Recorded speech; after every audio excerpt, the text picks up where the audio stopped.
బతికినంతకాలం నువ్వు టికెట్లు అమ్ముకొని ఇంట్లో తాళాలు పెట్టి మన తాకట్టు పెట్టి వాళ్ళకి క్షీరాభిషేకాలు చేసి తర్వాత నీ బతికేంటి?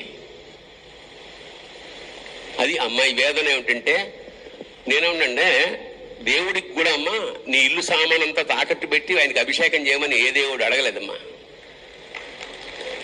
భక్తి అంటే విభక్తం కానిది. భక్తి జ్ఞాన వైరాగ్యాలని స్టేజెస్ ఉన్నాయి మనకి.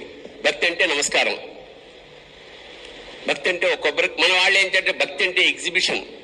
100 కొబ్బరికాయలు కొట్టాను తెలుసా, 108 Chilukuru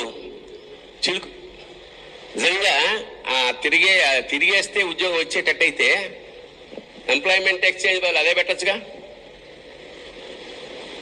it is not possible.